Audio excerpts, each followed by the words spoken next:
You bet it does. Welcome into Friday's edition of The Big Show on your total sports station, KTGR. Andy Humphrey here. Brendan Schaefer will be along at some point from Busch Stadium back at St. Louis's baseball mecca to watch some Cardinals take on the Mariners, cover it for MLB.com. He'll be joining us as he gives his thoughts on them starting that new series in a stretch of 17 games in 17 days. But, oh, boy, we've got a lot of draft things to react to today.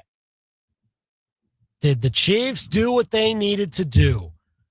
I really like the players they got. I really don't know about the process they took to get there. We're going to discuss that coming up. How do you feel about the Chiefs trading up to get Mansoor Delane and taking Peter Woods at 29? Call or text us at 875-KTGR. We have a lot of draft things to unpack, what the Chiefs did, where the Mizzou players will land, what's going to happen over the next couple of days. Rob Veno is going to join us to talk some NBA playoffs at 425. Let's go. Now, the Big Show's Big Deal. I really can't hate the players that the Chiefs decided to get. It's a good pairing to go all defense there. In fact, the scenario that I liked the most when we played this game earlier in the week was the Chiefs just going all in on the defense first day and then start to address maybe some of the offensive needs after that. But, man, I'm not sure that they needed to do what they did, trading up from 9 to 6 to get a guy like Mansoor Delane. I think he's going to be an excellent player, but I just don't know if it was worth what they gave up to get said excellent player, because I think they could have gotten that same player or another excellent player at 9. And then we'll talk about what it means to get a guy like Peter Woods for the defensive tackle spot. Still need a defensive end, still need a wide receiver, maybe even still an offensive tackle. Still a lot to address for the Chiefs going into day 2 and 3. That's the Big Show's Big Deal on this 24th day of April 2026. You can call or text us here to weigh in on how the Chiefs looked in day 1 of the draft. I have a hard time understanding the strategy here. I really do. Mansoor Delane is a great player, and I'm not saying that the Chiefs didn't just get a huge answer for a secondary that needs a whole lot of help now. When you lose Trent McDuffie and Jalen Watson in the same year, your 2 top corners, you've got to get some guys to replace them. That is absolutely a priority for this particular draft for the Chiefs, to rebuild that level of the defense. But when they moved up to 6, I actually thought the same thing that Mel Kiper said right beforehand on the broadcast. He's like, this is going to be Jordan Tyson, right? Like, it's going to be a wide receiver. Arvell Reese just went off the board. You probably wouldn't have traded up to get Bain because Ruben Bain's probably going to fall to 9. Then you go through the scenarios like, well, are you getting an offensive tackle there, and you're really prioritizing that, even though I don't know how I would have felt about that either. But the fact that they got Mansoor Delane there was really curious to me, especially the fact that they gave up a 3rd-round pick and a 5th-round pick to get there. The 5th-round pick, fine. They had 3 of them. Like, that is okay to use that as ammunition to move up in the draft. But when you use that 3rd-round pick, now you only have 1 pick today to address multiple needs. You still need to do that. I'm not saying that Mansoor Delane doesn't address a huge need for the Chiefs. He absolutely does. He was awesome at LSU, and that is the school that just churns out all-pro corners and all-pro safeties like it's nobody's business. Excellent school to get a DB from. But, man, what they gave up to get there, it seems like a little too much, and especially it seems out of character for this type of team and for this general manager. Here was Brett Veach yesterday explaining why they went ahead and traded up from 9 to 6 to get Mansoor Delane in the If there's one guy that's more aggressive than me, it's Mickey, and I've had that experience where we're kind of eyeing the same guy, and when you try to call them when they're on the pick, it doesn't work out. So when you looked at their roster 2 years ago, they lost Paulson Adebo to the Giants, and then just this past offspring they lost Alontae Taylor. I mean, so they were down 2 corners. We lost our number 1 and number 2 corners, and so we just decided, and we had Mansoor Delane as a top 5 guy on our board, and we just made a decision that if we got in striking distance, let's just go up there and not leave it to chance. We felt it would come down to us in New Orleans. Okay, that's great. Like, I'm not saying that teams in front of you didn't like Mansoor Delane and you really liked that player and you wanted to go and get him. Like that absolutely is possible, and it's okay for us to not know how the Chiefs really felt about this because we're never really going to know. And that's kind of the nature of the NFL draft. There's a lot of misinformation out there, and we get it all wrong whenever we're trying to predict where players are really going to go. But if you were that dead set on just one corner in this draft, the best corner in this draft, let's not get that wrong. Like it's him on one tier at the top and then everybody else. Like, I get that. The need could have been addressed, though, with somebody in that second tier, and you would have been okay. You would have been all right. And when you have the opportunity to pick at 9, an opportunity that you probably will not get again, as long as Patrick Mahomes is your quarterback, the secondary needed a lot of help. It didn't need one player. Like, it helps that there's a game changer in that unit now, but it needed several players that you need to just throw some darts at the board and see who sticks. That's how you treated the 22 draft when you were building that defense back up. Like, you traded up to get McDuffie. I understand that, but that was later in the first round, and you didn't give up any of your third round capital to be able to stay in that set. And so moving up to get McDuffie at 21, I can understand, because you see a guy who is falling and you think, well, that guy shouldn't be there when we get to 25. Let's jump up to 21 and make sure that we get this player. And that was a different CB draft this year. This year, corners, there was only one taken last night. The Chiefs took him. So there are plenty available. Colton Hood's there. D'Angelo Pons is there. Jermon McCoy is there. That need could have been addressed, or at least built up in a similar way that it was in the 22 draft by taking one of those guys. You could have traded it that way, but it seems they're doing it differently. And look, if Brett Veach is planning to do something that he has never done before as GM of the Chiefs, then maybe I can understand it a little bit better. If you're deciding that Mansoor Delane is a rock-solid anchor of your defense for years to come, and look, he could be. That's fine if that's the case. If you believe that and he turns out to be the guy that he is hyped up to be, great. So I would assume that would mean that Brett Veach is going to do something that he's never done as the GM of the Chiefs and give a cornerback that he drafted a second contract. He's never done that before. Didn't do it with Trent McDuffie. Didn't do it with L'Jarius Sneed or Jalen Watson or Travarius Ward. So many other guys. Are you going to do it with this player? If so, okay, I can understand it a little bit better.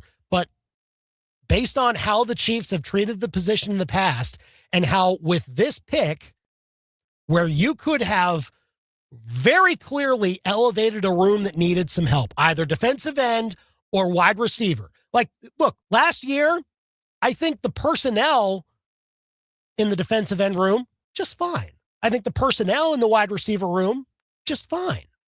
But we clearly saw what just fine meant for those two units last year. It meant not good enough for the Chiefs to win games consistently. And it meant the bottom kind of falling out, that they were eliminated from playoff contention 3 weeks before the playoffs even started.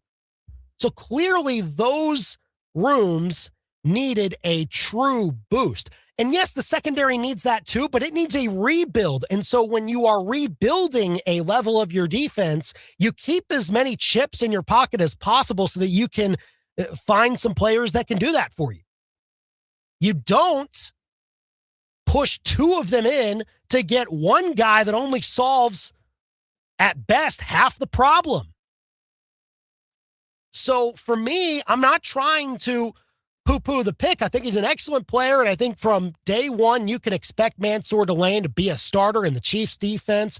And if he lives up to hype by the end of the year, he'll be one of the, he will challenge for Defensive Rookie of the Year. I don't know how often corners win that award, so maybe not, but like he'll be graded as one of the better ones in the league year one if he's living up to the hype, and will be almost what Trent McDuffie was by the end of this season. And then the hope is that he's obviously better than Trent McDuffie when you take him at 6 versus 21.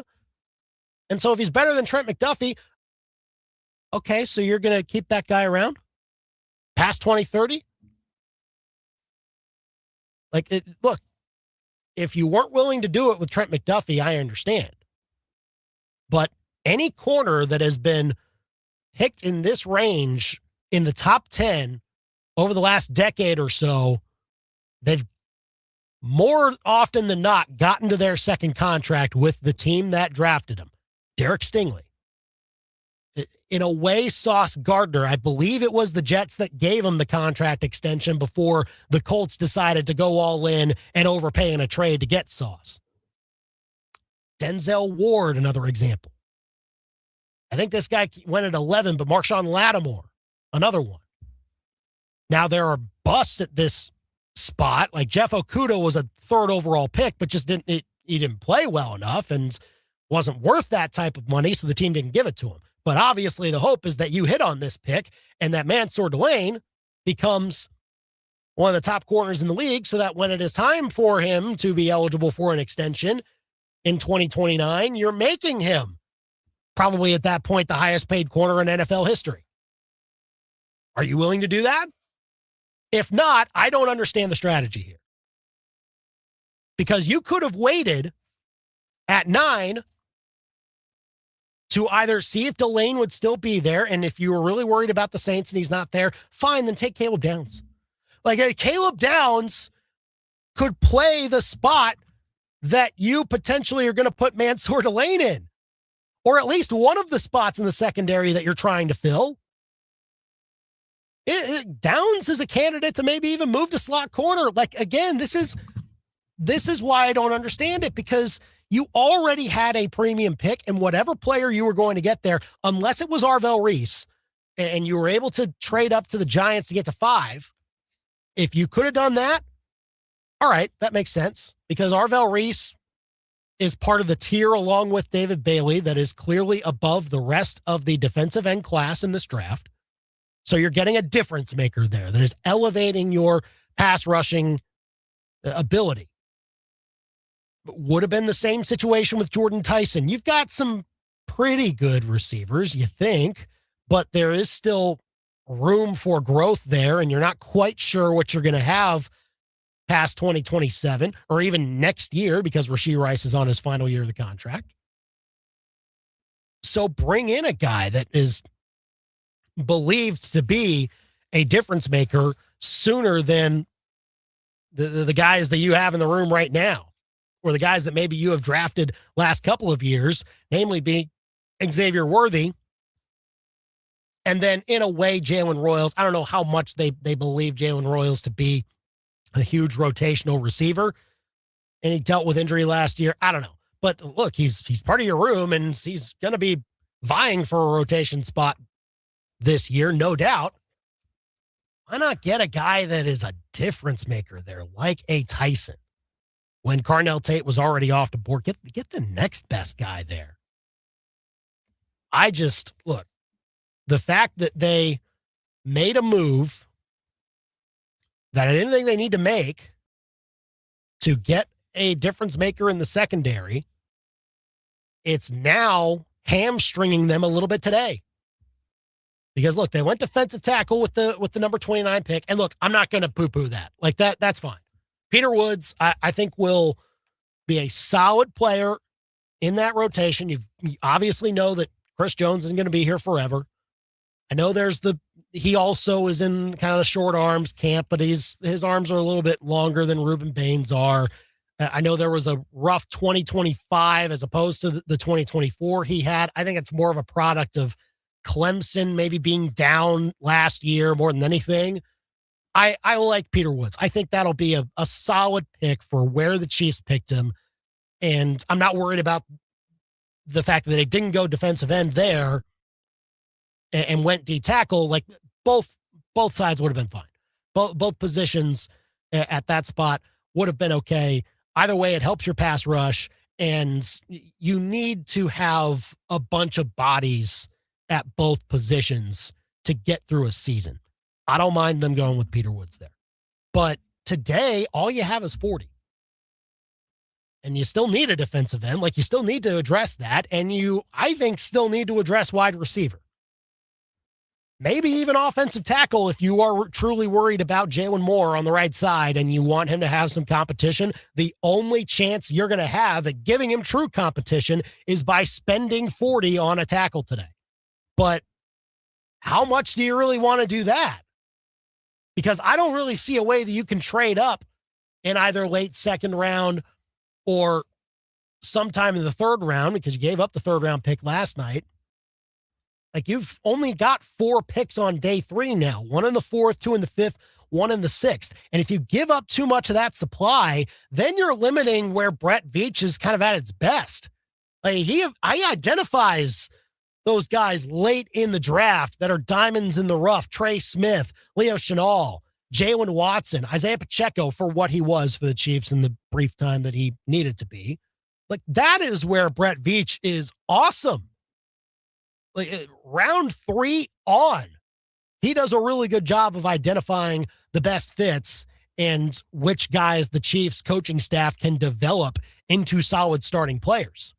So you can't give up too much of your ammunition there to bring in some guys that can fill those roles. And again, you still have a lot of work to do in the secondary, even with getting Mansoor Delane. That's not the only solution to the problem. It just seemed a little off to me that they would trade up for that particular position when it was the position that it made more sense. I'm not saying don't get a highly graded player into the room, but get multiple. Like, Mansoor Delane should not be the only DB selected in this draft by the Chiefs. They got to go get more. And they decided to use two of those picks just to get him when they could have replicated what Trent McDuffie did more than likely with a Jermod McCoy or a D'Angelo Ponce, if you ask me. Like, again, I'm not saying those are the exact same player as what Trent McDuffie was, but the history that the Chiefs have shown is taking those players that get taken around that range and they turn them into guys that should have been maybe taken sooner in whatever draft they got taken in. So it just doesn't make sense to me that with a pick that they will never have again, as long as Patrick Mahomes is their quarterback, that they decided to empty a bit more of their supply to get a guy that only is going to solve half the problem at best. And again, that is a compliment to Mansoor Delane, because I think he comes in and you don't worry.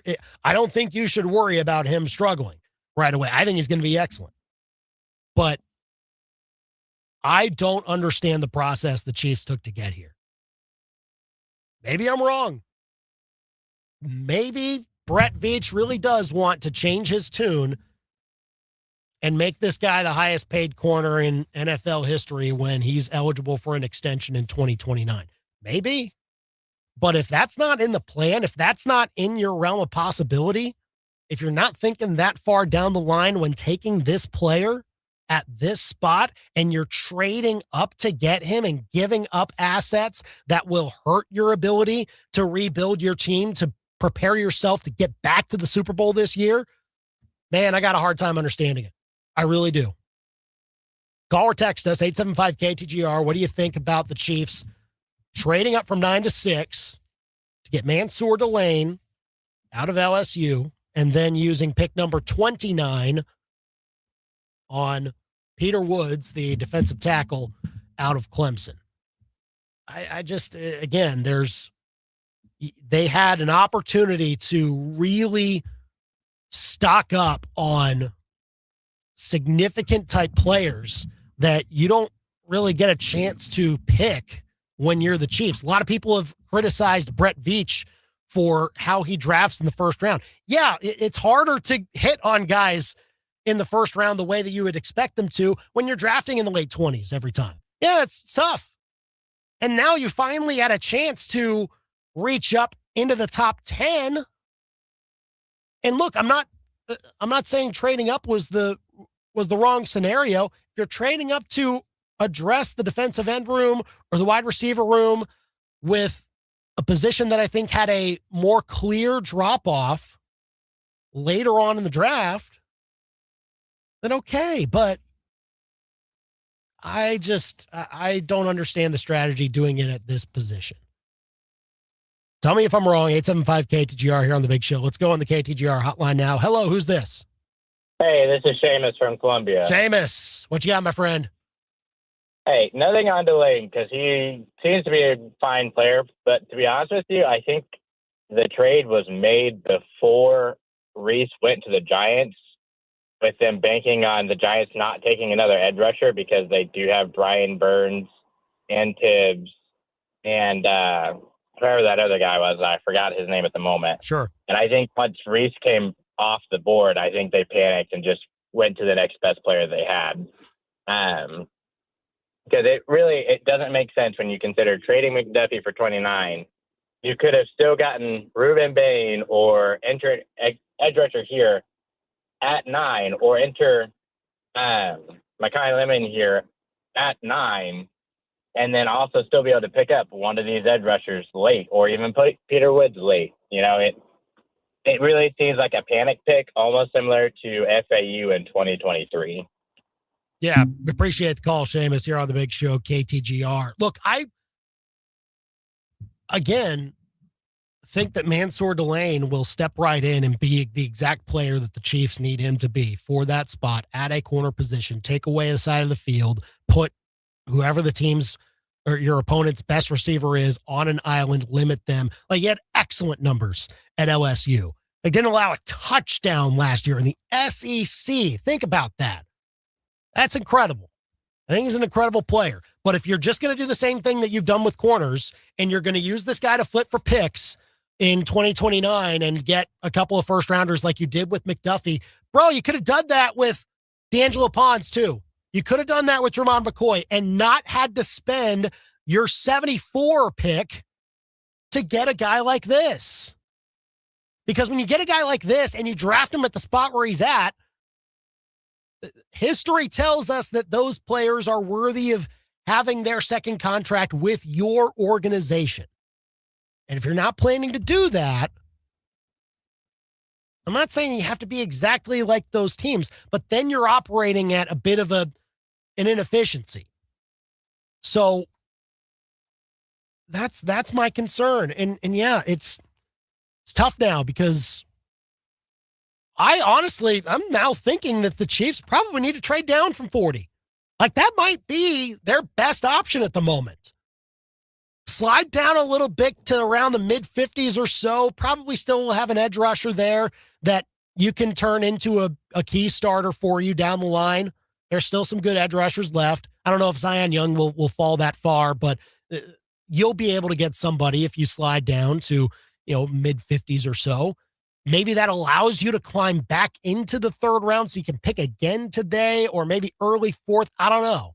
But I think you got to find a way to recoup what you spent to get what I'm sure will be a difference-making player. And look, if Mansoor Delane over the next 3 years has something like 15 picks and he's lighting the world on fire and nobody wants to throw his way because he's that lethal, that's awesome. But if you missed out on a chance to get another offensive tackle at 74 to compete with Jalen Moore, and you're just throwing some darts with whoever's left late on day 3, well, then you're gonna have Jalen Moore as your starter, and you're living and dying with that on the right side of your offensive line. So from that standpoint, that's where it gets foggy for me. We'll talk more about it. Give us your thoughts here on the Big Show, 875-KTGR, if you want to chime in on the Chiefs and how they did day 1. We'll obviously talk about the Mizzou players that are left, and in fact, they're all still left. No, none of them were taken last night, unfortunately, but I don't think the waiting will be too long today to see the first Mizzou guy off the board. We will talk about the NBA playoffs as well with Rob Veno of WagerTalk.com. He joins us next on The Big Show. Follow The Big Show on Facebook, X, Instagram, and YouTube. And keep it here on your total sports station, KTGR. Hi, everyone. Andy Humphrey here for Lee's Tire Company, coming out of the really cold weather periods, and you're thinking about the road trips that you want to take this spring and summer. Don't forget about checking up on your tires, though. Make sure that they are in good shape for those long road trips, and head into Lee's Tire Company because they're the tire experts. They've got a huge selection, and they have so many ways to give you money back in your pocket whenever you buy new tires, including this month when they give you $140 back on select sets of 4 Cooper tires or $180 back on select Goodyear tires. There are so many other deals that they run each and every month. You can find them at leestirecompany.com. You can also go there to browse their full selection, put your specs in, see what they've got available to you, and then head into Lee's Tire Company on the Business Loop in Columbia or at University Garage by the MU campus or their location in Centralia. If it's round and rubber, Lee's sells it. Go to leestirecompany.com. Arbor Day reminds us that trees give us life. Unfortunately, more than 15 billion trees a year are cut down, and you can't grow a mature tree overnight. Advanced Tree Solutions does more than remove. They protect, diagnose, and plant the right way.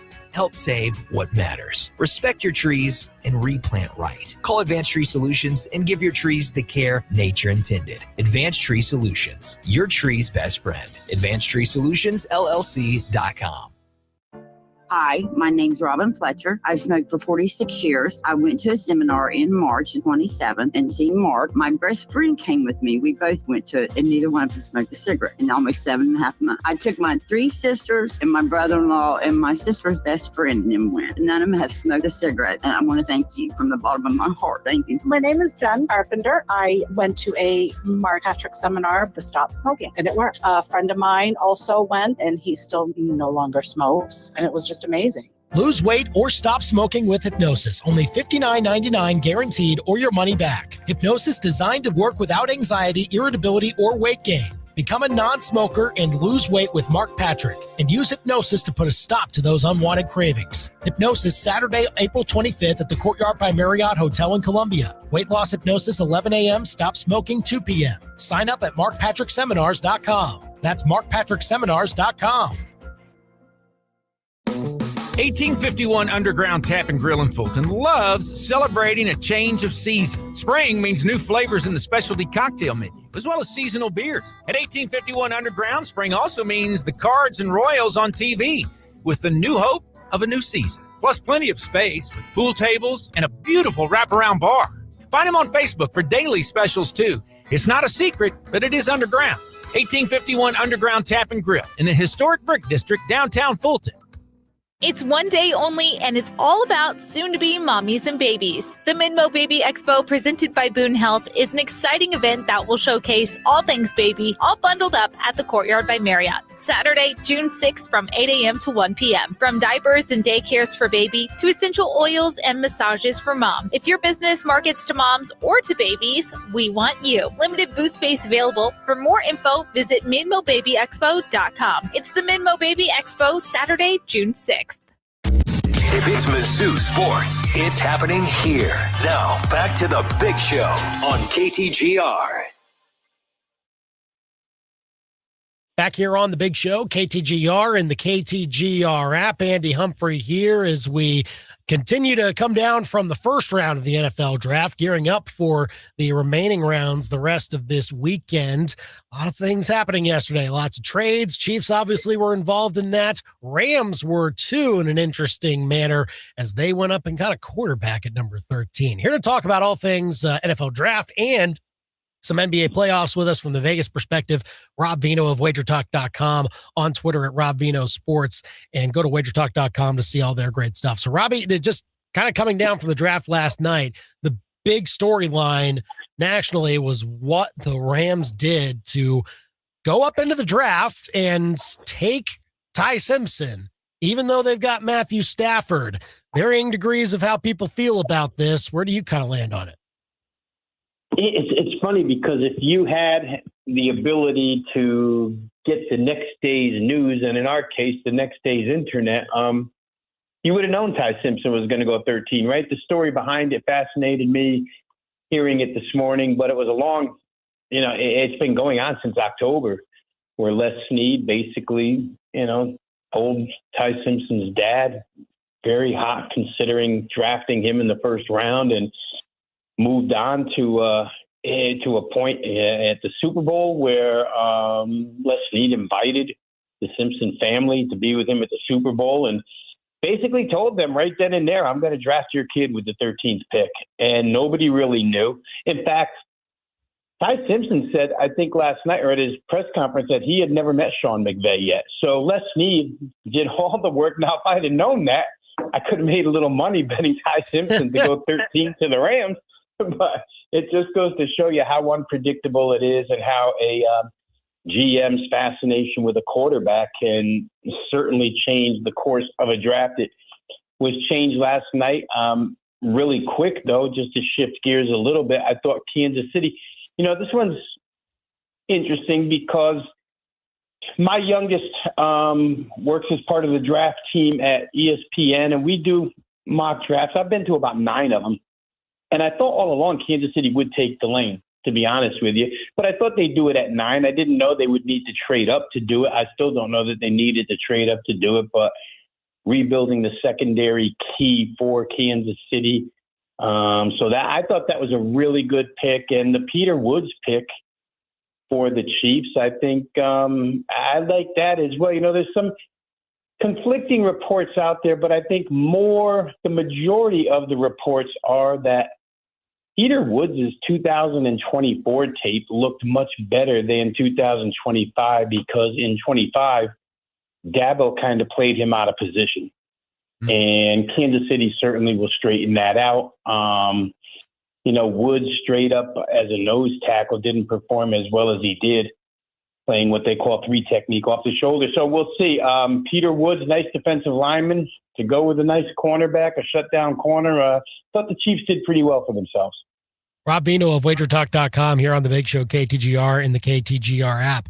Let's shift over to the NBA here, Robbie. Some games last night where, the Nuggets seem to be in some trouble, especially if this is how Nikola Jokic is going to be playing. Timberwolves taking advantage of that and taking a series lead. What's kind of your gut reaction to how that series particularly is playing out with, those two have had some recent playoff series matchups here last few years or so. And this one seems to be leaning the Timberwolves' way.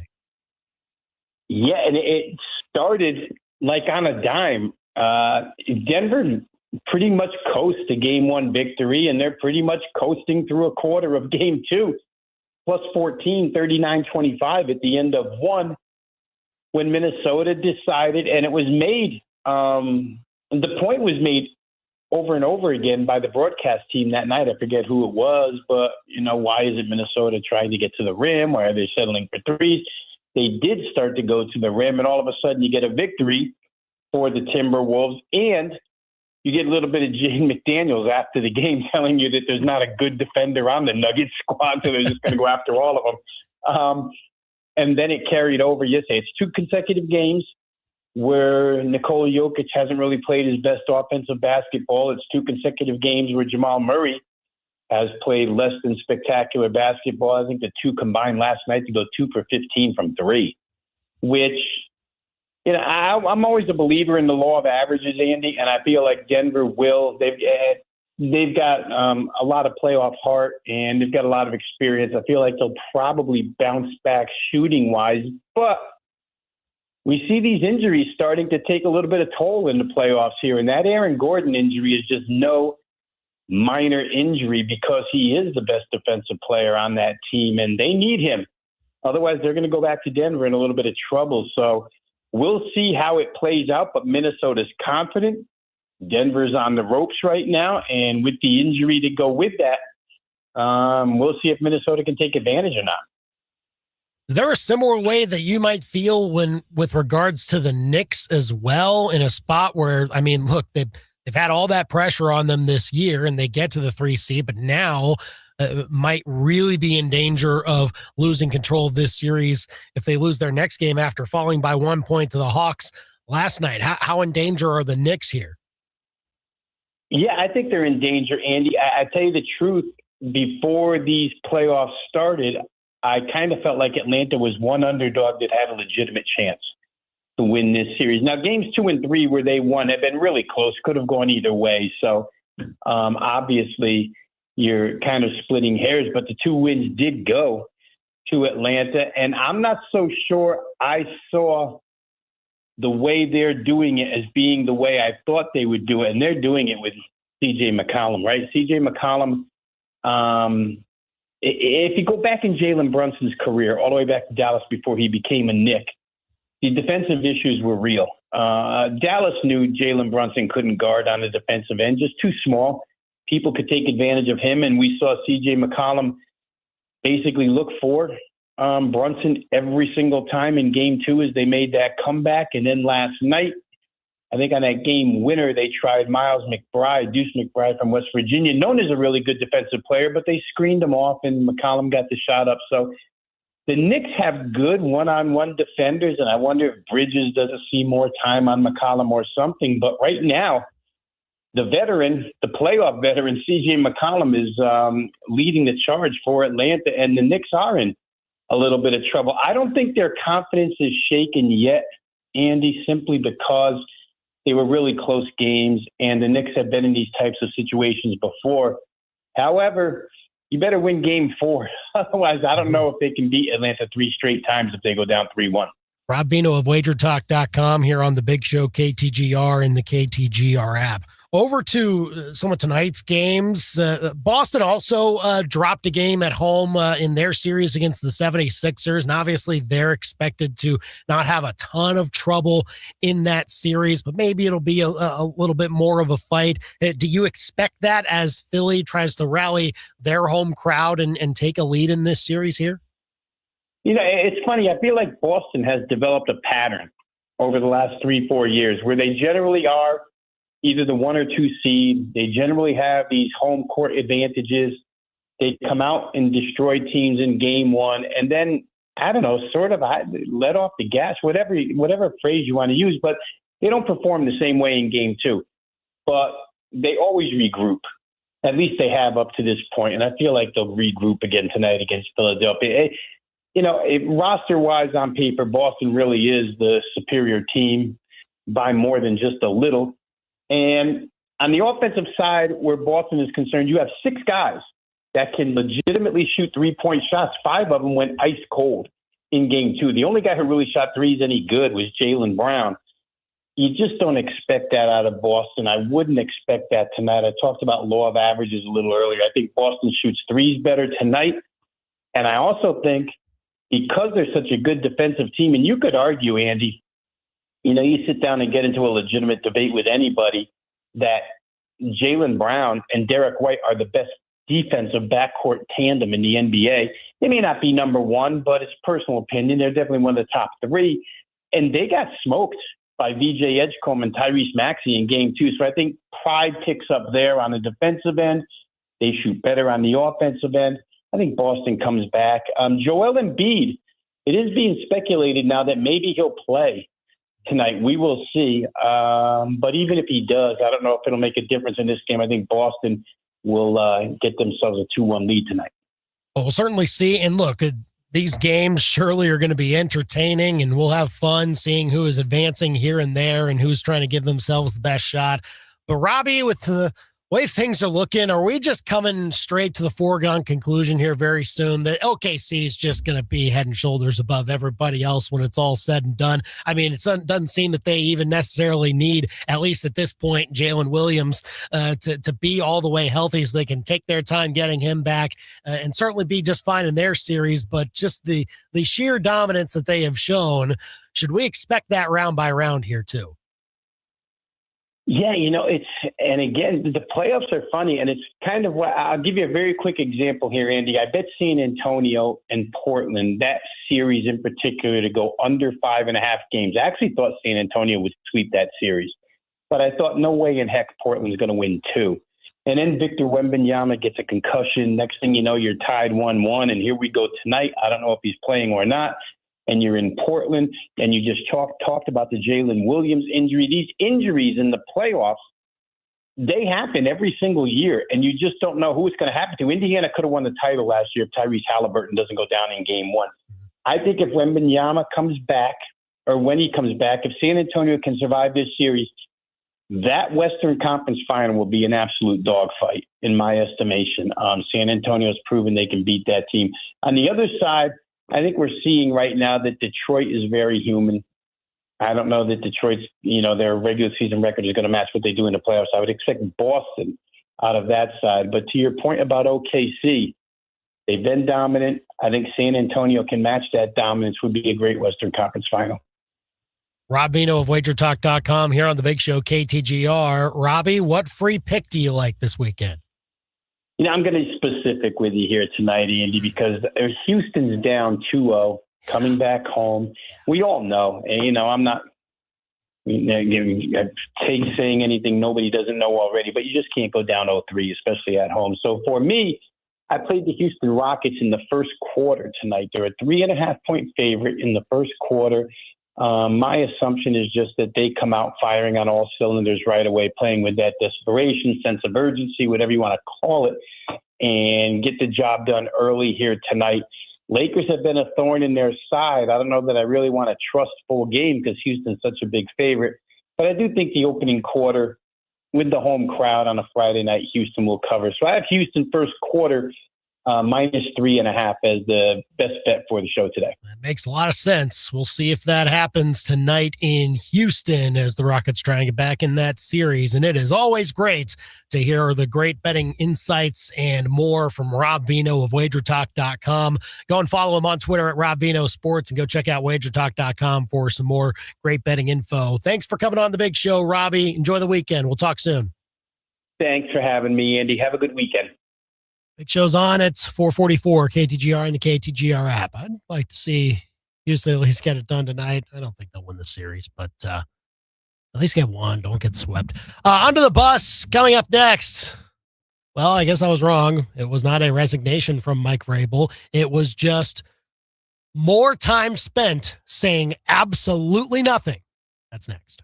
Now, your local Sports Center update on your total sports station, KTGR. Good afternoon. I'm Andy Humphrey. This Sports Center update is with Lee's Tire Company. If it's round and rubber, Lee sells it. Go to leestirecompany.com. Chiefs went defense for both of their first picks of the NFL draft last night. They traded up from number 9 to number 6 to draft LSU cornerback Mansoor Delane. In exchange to go from 9 to 6, they gave the Cleveland Browns a 3rd round and 5th round pick later on in the draft. At the end of round 1, at number 29, the Chiefs selected Clemson defensive tackle Peter Woods with that pick. Chiefs tonight are scheduled to have just one pick at number 40 overall in the 2nd round. No Mizzou players drafted yet. Most draft experts believe that Zion Young, defensive end, and linebacker Josiah Trotter will be the first 2 players off the board from Mizzou in the NFL draft. We'll see as the draft gets started once again tonight at 6 o'clock.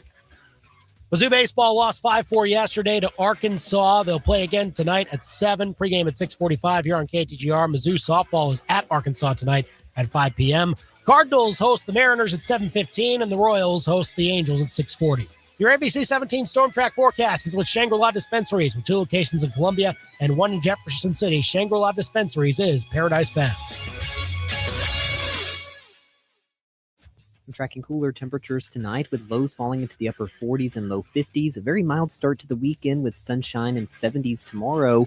We could see another chance of showers developing by Saturday night, and severe storms are possible Sunday night into Monday. We'll see 2 rounds Sunday night and again possibly on Monday afternoon. So make sure your weather alert by the end of the weekend. I'm meteorologist Nate Splater, and that's your ABC 17 Storm Track forecast on your total sports station, KTGR. Midway Electric presents the High School Sports Power Player of the Week. This week features Hickman Junior golfer Aaron Herdino. Last week at the Smith Cotton Tournament, Aaron won the individual championship by shooting a 71. His efforts helped the Cupies finish 5th in the tournament out of 21 teams. That's the Power Player of the Week with Midway Electric, powered by People with Pride. MidwayElectricInc.com. Hi, I'm Sarah Sticklin-McDonald. And I'm Charlie Sticklin with the Sticklin & Sticklin Law Firm. And I'm Mizzou Softball's Natalie Touche. At Sticklin & Sticklin, all we do is personal injury. We've earned millions for our clients since 1991. On the diamond, I trust my team. Off the diamond, I trust Sticklin & Sticklin. Don't let the insurance companies strike you out. Let Sticklin & Sticklin go to bat for you. Sticklin & Sticklin, it's a home run. Hey, this is Lisa Stofan. Heard the Mark Patrick weight loss hypnosis hype? Well, I attended because my father stopped smoking with hypnosis. Hypnosis eliminated my desire for soda and fast food, made me want to exercise, and I lost 60 pounds in 6 months. My energy level exploded.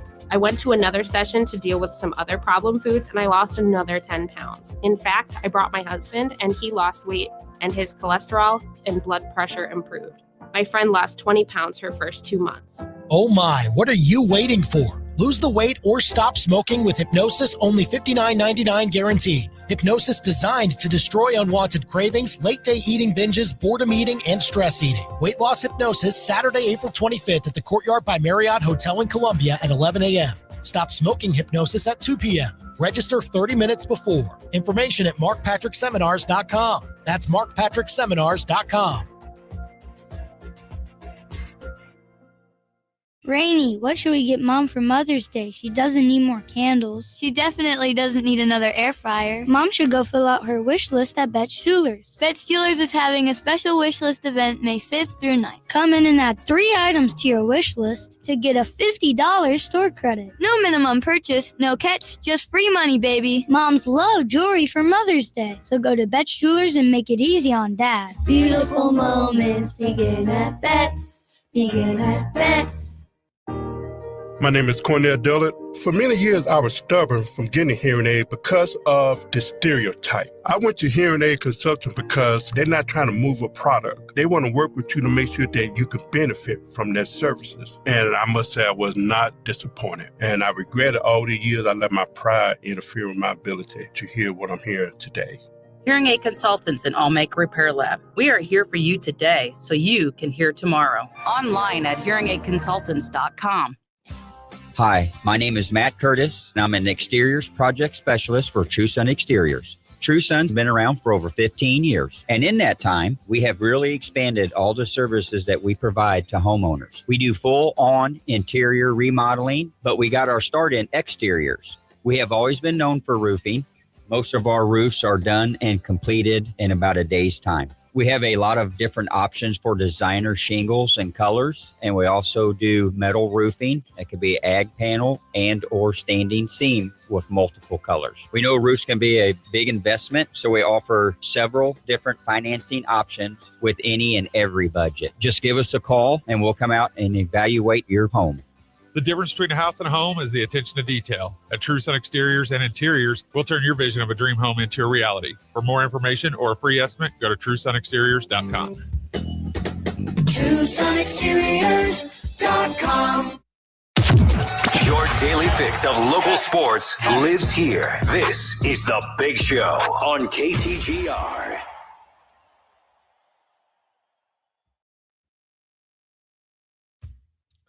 Look, when they called that press conference right before the draft, what else could Mike Vrabel have said that was noteworthy or even helpful other than just resigning? There wasn't going to be anything extra that would have made it any better. Unless you're telling us exactly what happened, which you could clearly see that he had no intention of doing that. Not at all. And so it was just a whole garbled mess of, I take full responsibility for my action. I'm nothing more important to me than my family and my football team. No, duh. Tell us something we don't already know. Instead of going up in front of the microphone and trying to make it better when actually every time you go in front of it, you make it worse. What is Patriots PR thinking here? You know what? We thought that this wasn't going to be as bad.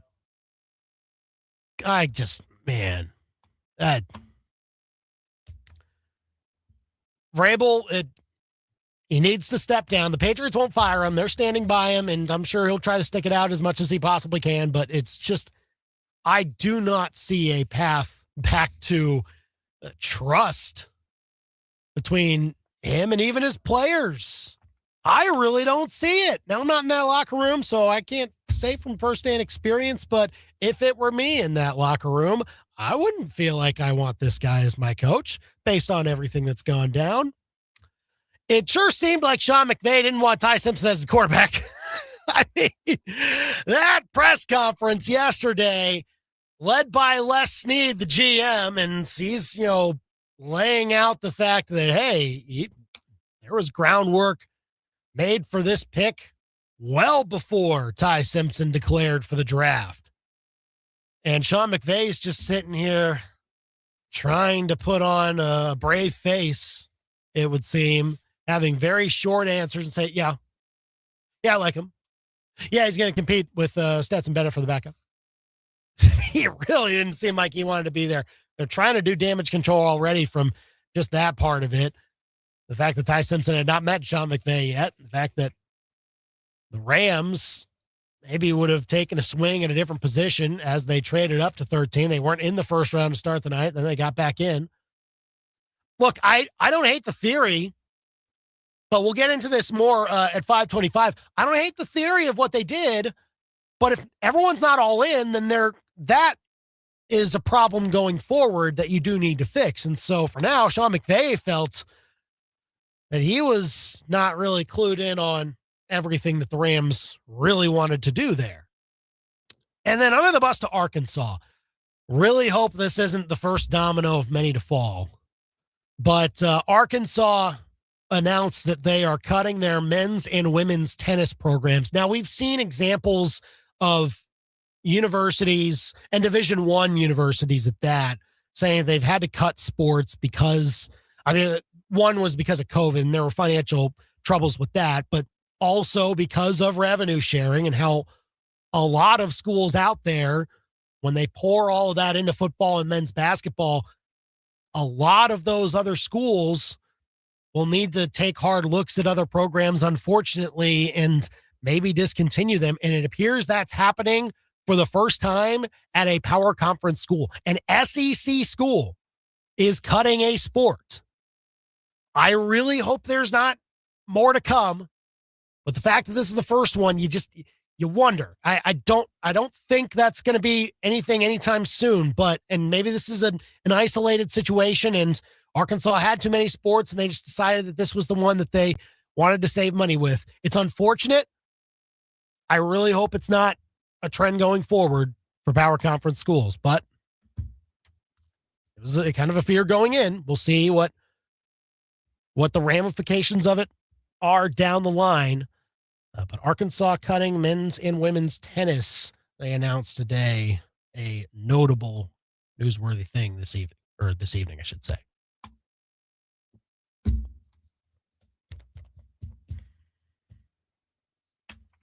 Thought it was really cool at the end of the draft. Of course, they have several people from the Make-A-Wish Foundation get a chance to announce picks, and that was the case for Dylan Pratt, a huge Seahawks fan who had beaten brain cancer and brought a whole bunch of energy to the end of the night. And you love to see that as he announced the Seahawks pick. I think he did that that appearance about as well as you can do it. And he's been making rounds on the shows afterward because of how well he did. Was hearing him on our morning show here on KTGR Unsportsmanlike with the guys there, and he was awesome to listen to. So well done, Dylan Pratt, for making the most of that moment and that wish to be able to announce the first round pick of your favorite team that just won the Super Bowl. That's pretty darn cool. So good on him, good on the NFL, good on the Seahawks for making it all happen. And we'll see what the rest of the draft holds. We'll make our predictions for what else is to come, and particularly for the Chiefs, because right now, tonight, they only got one pick. Used to have both 40 and 74, but they decided that Mansoor Delane was too important to let somebody else get. I kind of question that. We'll talk more about what we think about that strategy, but also give what we think the Chiefs need to do now with the picks they have left, 5 remaining over the next couple of days. We'll also talk about where we think the Mizzou players could land, whether that move by the Rams to get Ty Simpson was a good one or a stupid one. And we'll also hear from Brendan, most likely, checking in from Busch Stadium as the Cardinals get set to take on the Mariners tonight. All here on The Big Show.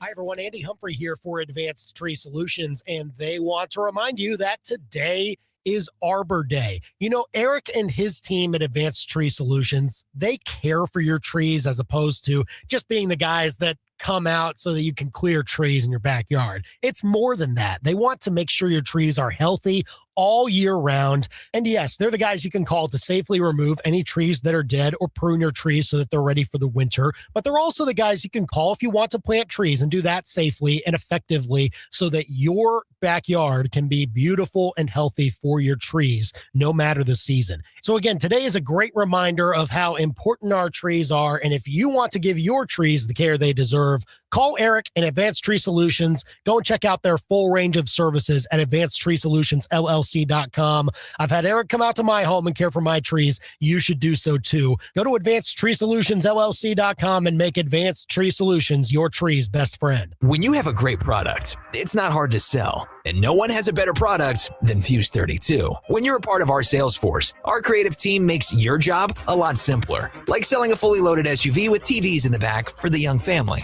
and a third row because they're expecting more. It's a win-win, and everyone's happy. You'll have total confidence in yourself, the team alongside you, and what you offer to clients. Apply now at Fuse32.com. Fuse 32. There's nothing we can't do.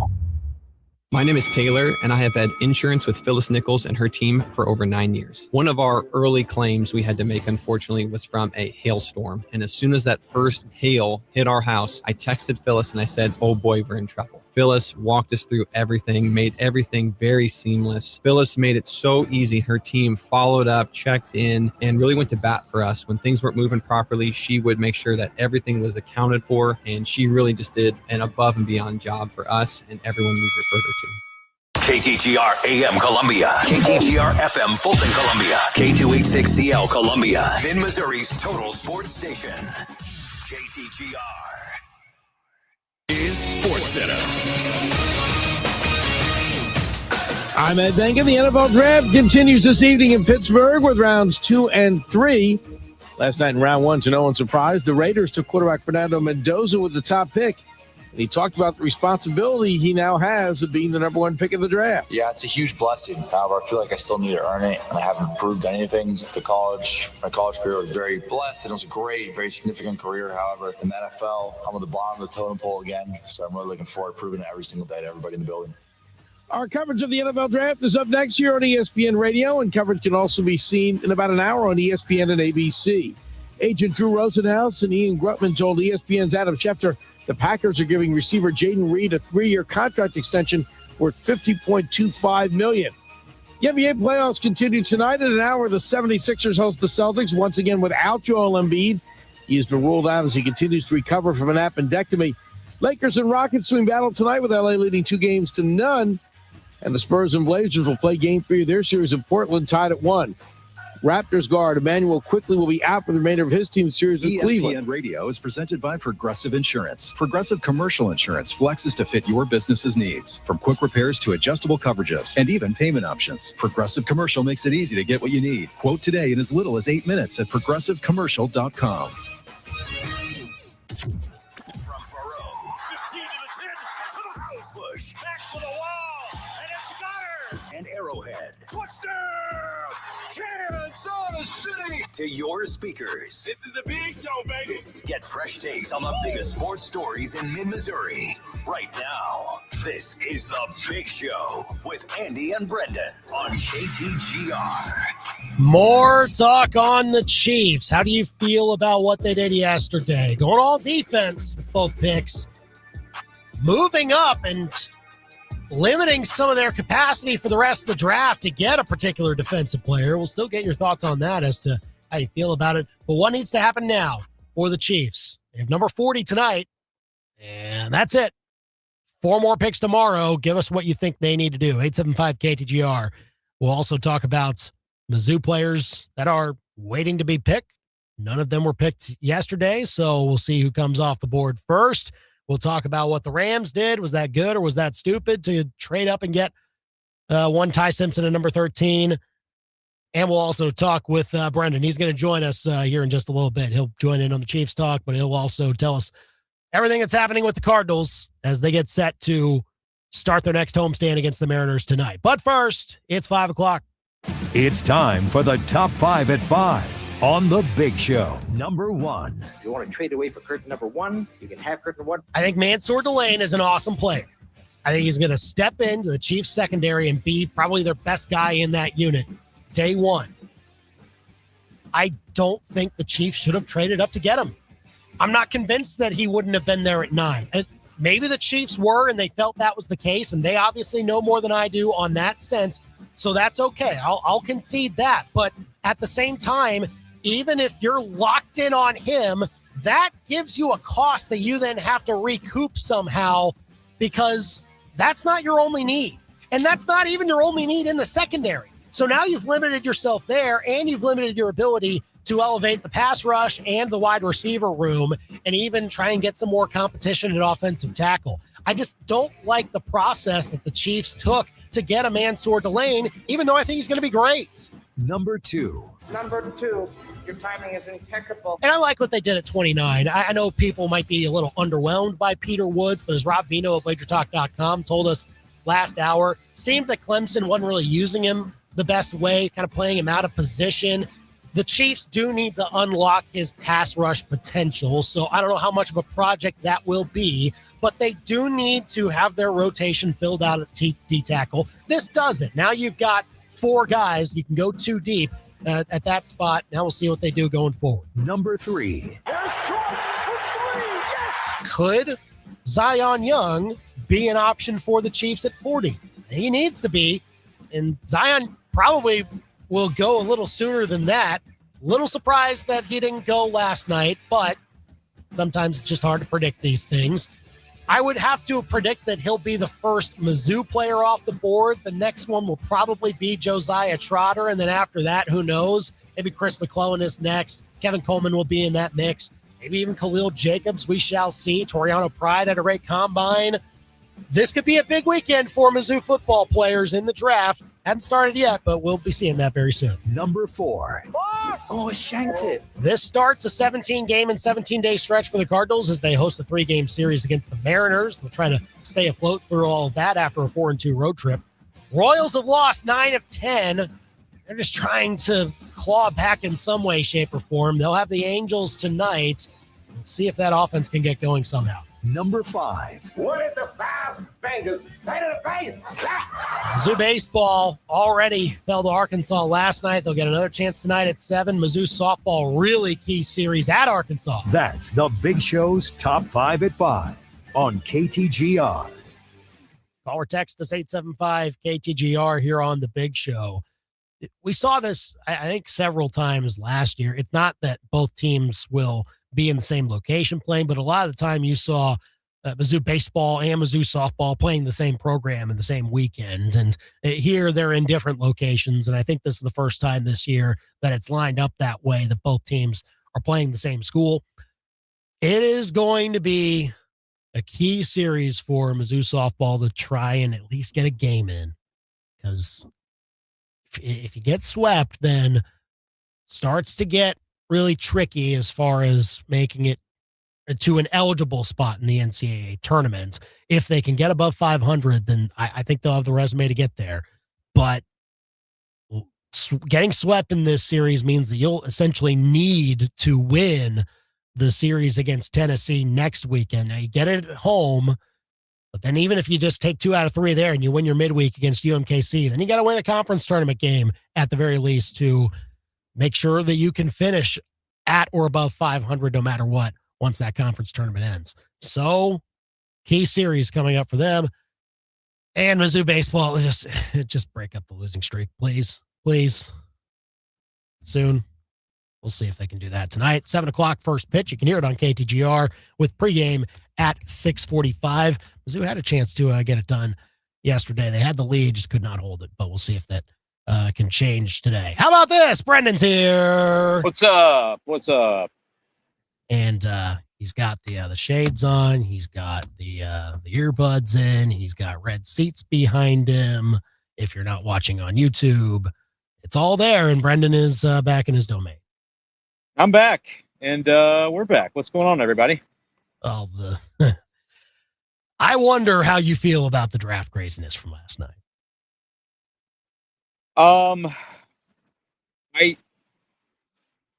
I feel better about the Chiefs stuff, I think, than Twitter does.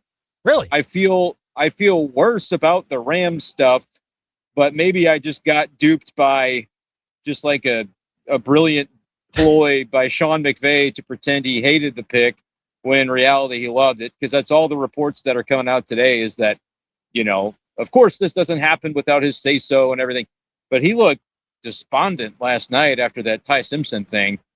But my reaction, and maybe it's changed today, in like the way that I saw people framing the Chiefs stuff, at first it was like, why did we take a guy at 6 that we probably could have had at 9? But I don't think the Chiefs feel that way, right? They think they had to move up to get him. And sure, if that's true, I believe them. Like Brett Veach was, I think, more in particular worried about the Saints because he referred to Mickey Loomis as a guy that likes to trade up more than Brett Veach does. Brett Veach likes to trade up, man. He does that a lot when he has the chance to. I believe them when they say that. I still don't think it was necessarily the right move. Because here's the thing. Again, secondary is a larger project that can't be fixed with just one player. And no matter how great that player is, and I think Mansoor Delane is going to be great. Like, he is your Trent McDuffie replacement. But your Trent McDuffie replacement could have happened late first round as well. It could have happened early second round. With the track record that the Chiefs have of building up DBs to be better than what their draft position was, like, take advantage of that and continue to churn that out. And then you have the draft capital still to throw more darts at some of the other positions. If one guy is taken there and that takes care of one corner spot, then you have a little more ammunition to use to have the picks that may or may not work out, but as long as one of them does, you're good. And so now they have less of a chance to do that, Brendan, and then they have less of a chance also to address their other needs. Yeah, and like my first reaction as I saw the trade was happening was, please tell me they didn't give up 40 to move up 3 spots. And they didn't, but they gave up that 74th pick and then a 5th round pick.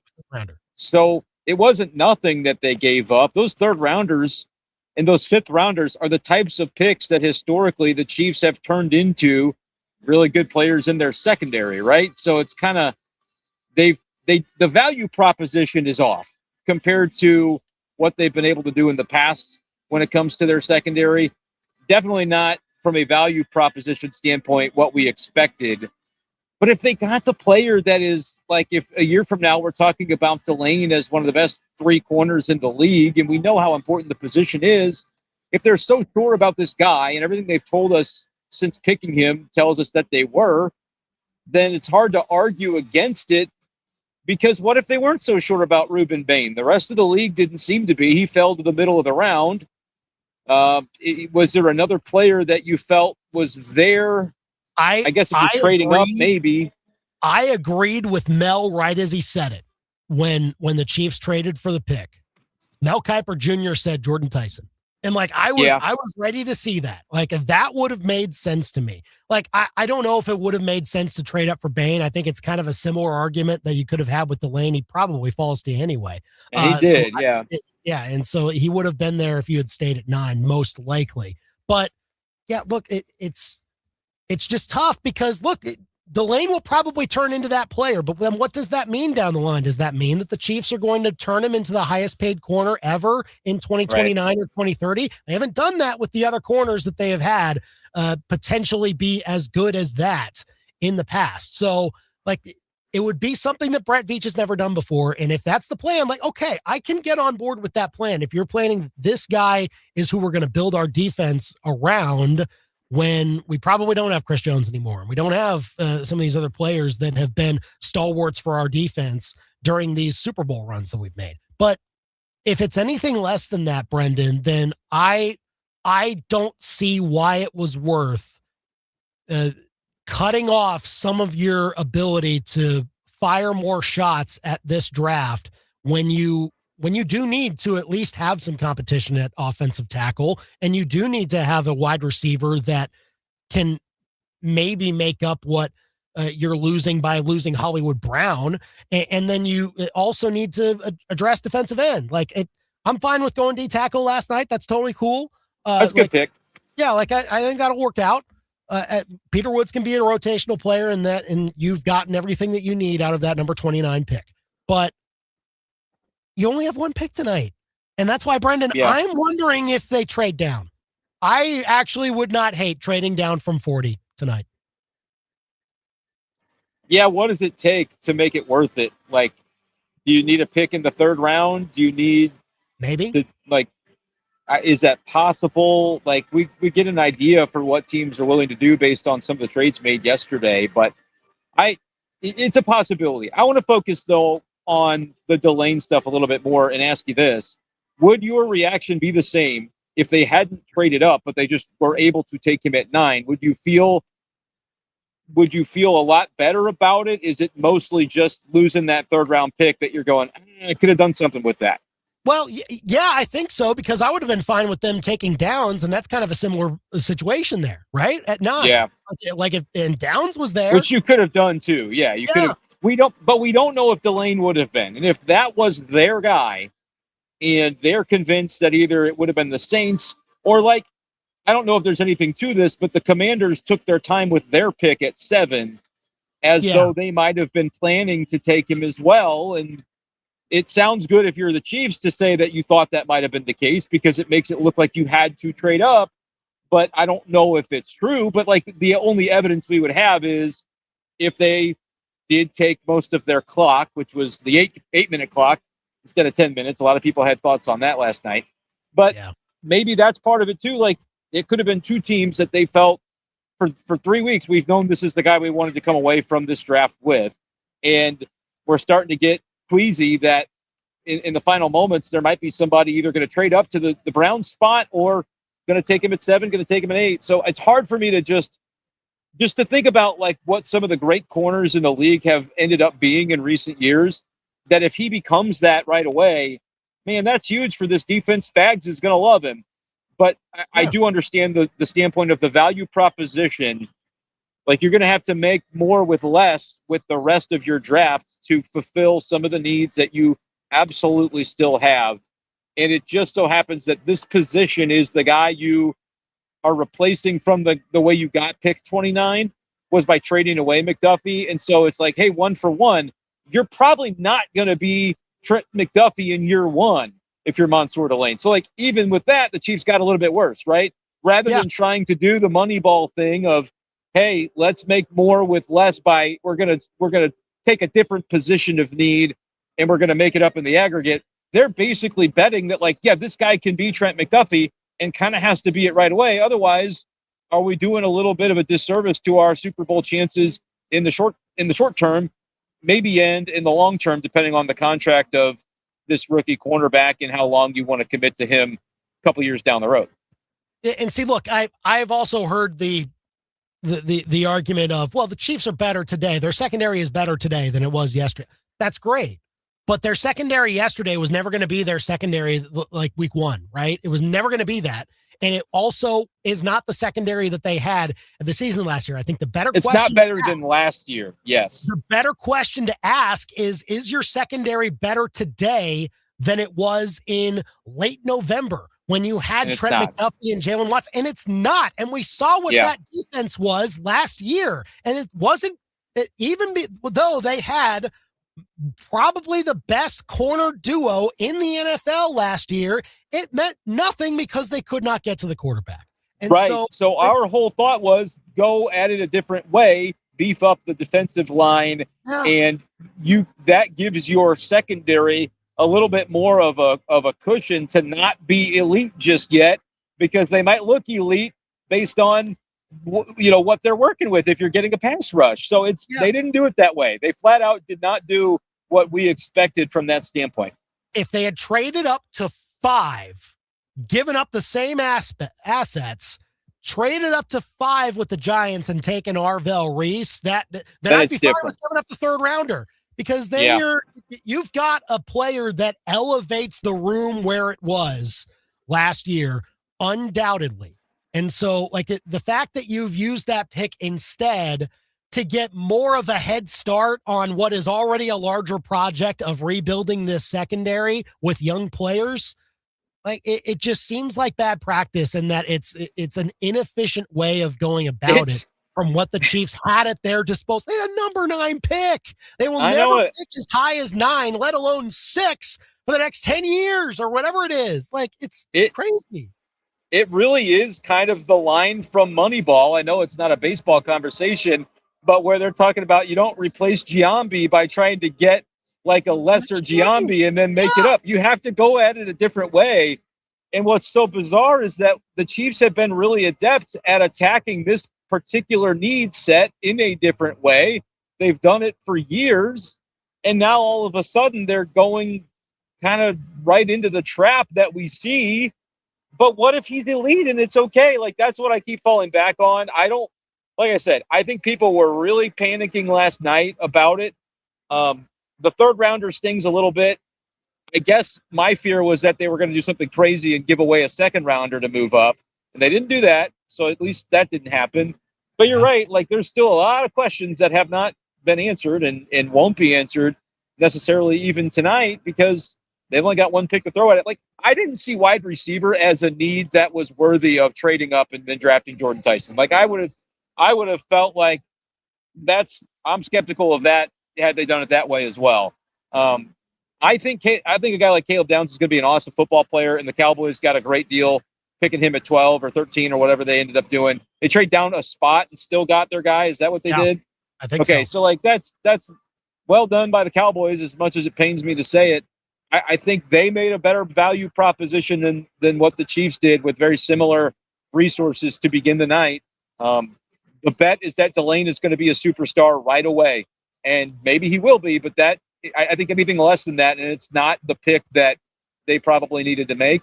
And even if he is a superstar right away, sigh of relief, at least we got that part right, but there's still questions to be answered, and that makes it complicated.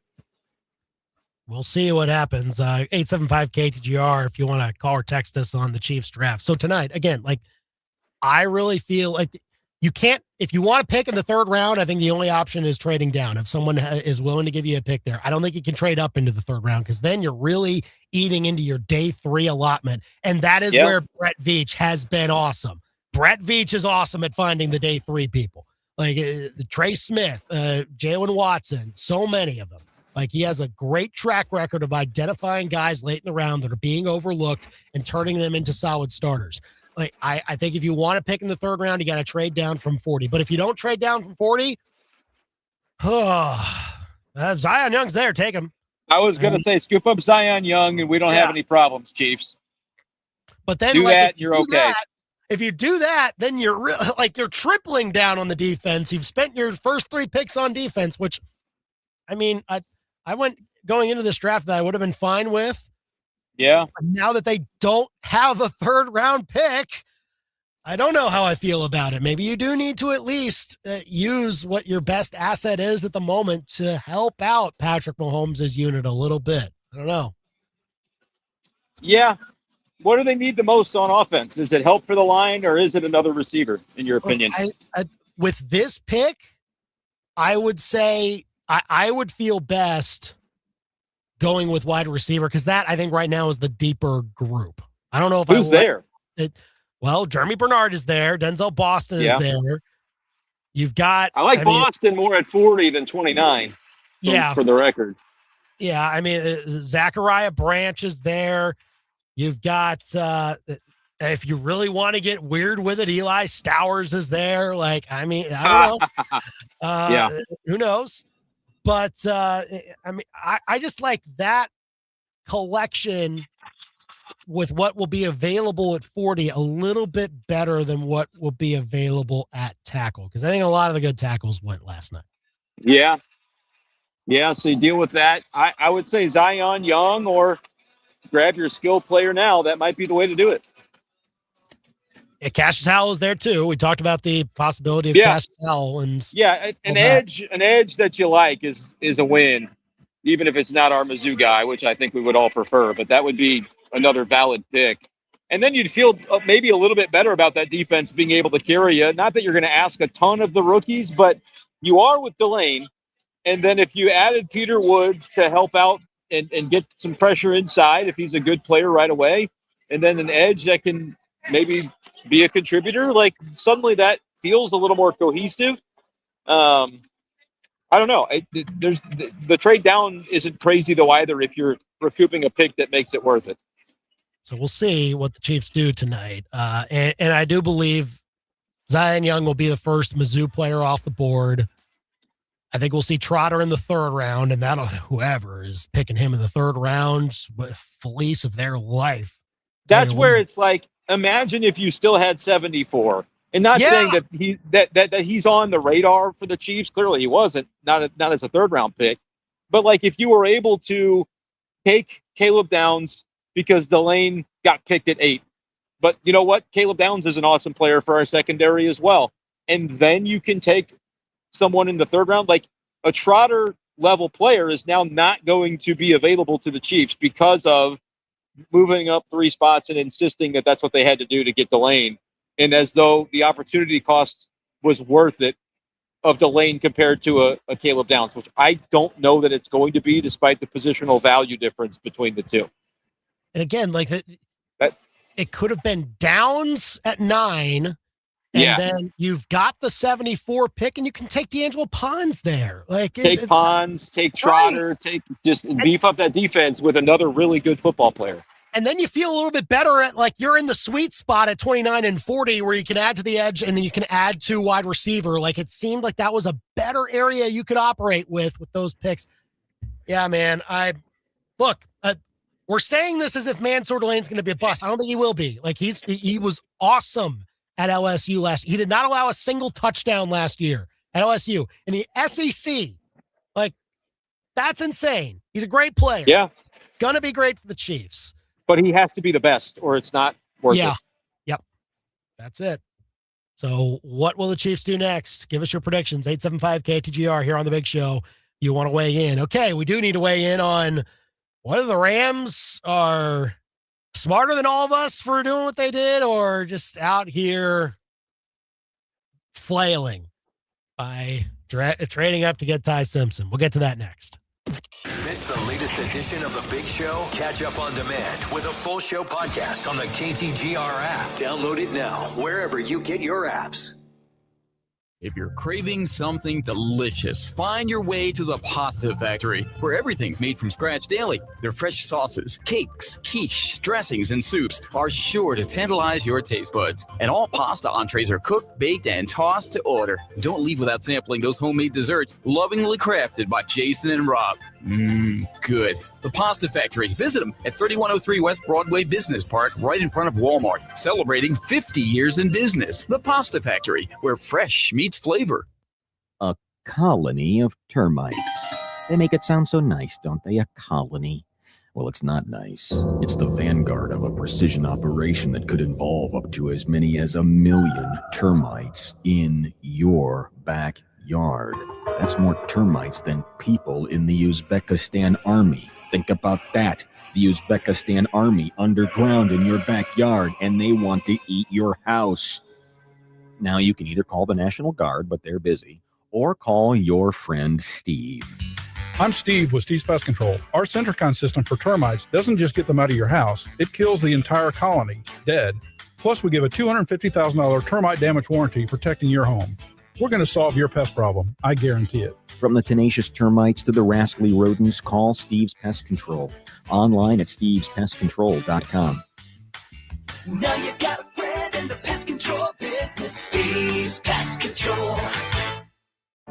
Hi, my name's Robin Fletcher. I've smoked for 46 years. I went to a seminar in March 27 and seen Mark. My best friend came with me. We both went to it, and neither one of us smoked a cigarette in almost 7.5 months. I took my 3 sisters and my brother-in-law and my sister's best friend and went. None of them have smoked a cigarette, and I want to thank you from the bottom of my heart. Thank you. My name is Jen Carpenter. I went to a Mark Patrick seminar, the Stop Smoking, and it worked. A friend of mine also went, and he still no longer smokes, and it was just amazing. Lose weight or stop smoking with hypnosis. Only $59.99 guaranteed or your money back. Hypnosis designed to work without anxiety, irritability, or weight gain. Become a non-smoker and lose weight with Mark Patrick, and use hypnosis to put a stop to those unwanted cravings. Hypnosis Saturday, April 25th at the Courtyard by Marriott Hotel in Columbia. Weight loss hypnosis 11 a.m., stop smoking 2 p.m. Sign up at markpatrickseminars.com. That's markpatrickseminars.com.